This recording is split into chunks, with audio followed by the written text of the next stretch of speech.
Welcome to the Terraria Tuesday show, where we show you developer announcements and builds. So, let's get into it. Alright, today is Pancake Day, so eat pancakes. This is probably a little bit late. Well, I mean, for those of you out in California, you still got time.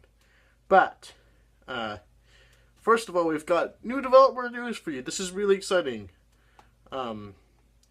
Lots of Pixel Privateers streams have been going on, so if you want to check them out, be sure to do that.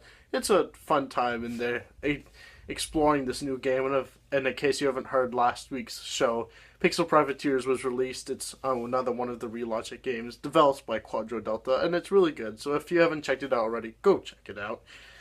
Next we have lots of console streams too from Pipeworks. They're playing Terraria basically every other day, and so it's nice to get to know the developers of both mobile and console Terraria, and it's just a good time, so go and check that out.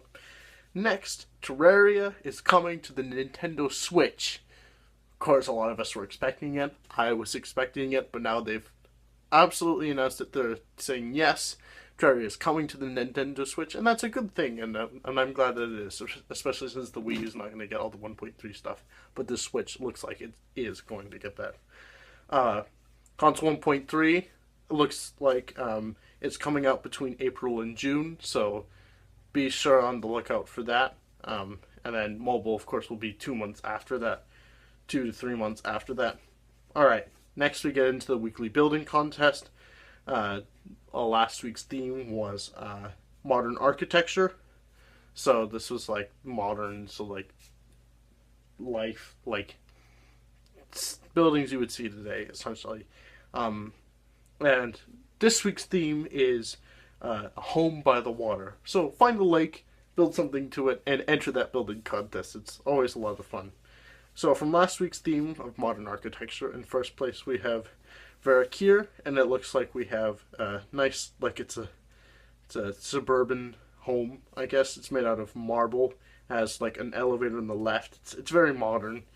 Well, obviously that's the theme, but it has the bed, and it has the glass, and it has Starry Night in the middle of the painting. An elevator down into a garage, and it looks like a car made out of Gemspark blocks. And it looks really nice, the way that it's sloped and such. And then there's the Tinker's Workshop to use as like a workshop you use in a garage. And it's overall a really nice build when it comes to that sort of thing. And I always enjoy seeing these kinds of builds. Next we have a subway station, but in second place by the user of Cheesy Panini. And it looks like we've got purple on top and purple on the bottom, so it's like subways that are color coded, so it's purple.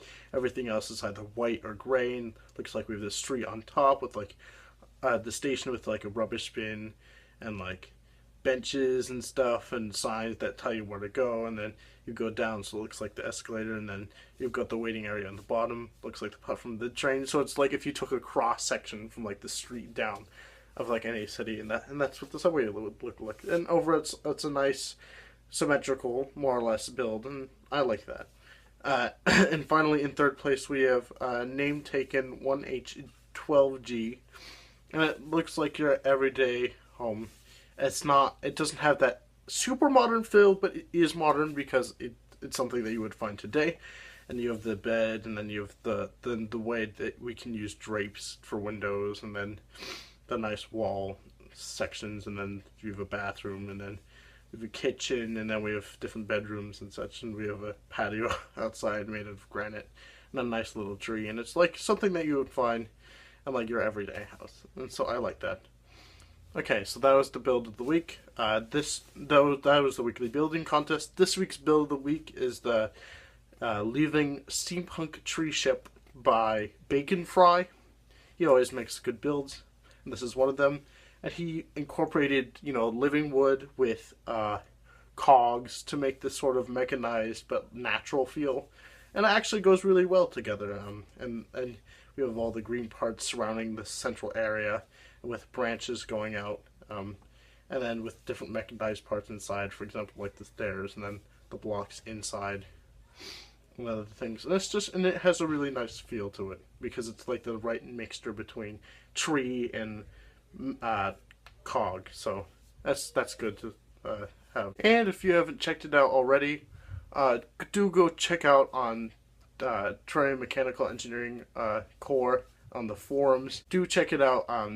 There's this one user, I forgot, but they do, the link will be in the description, but they always do one engineering tip a day for so many amount of weeks, and you can go look at that and help you get acquainted with yourself, the wiring system, and I think that's really nice. So do go check that out. And that's where I want to end today's show. I hope you did enjoy it. Leave some feedback. Are you excited about the console update for 1.3? Are you excited about it coming to Switch? I want to hear your thoughts. Right, bye.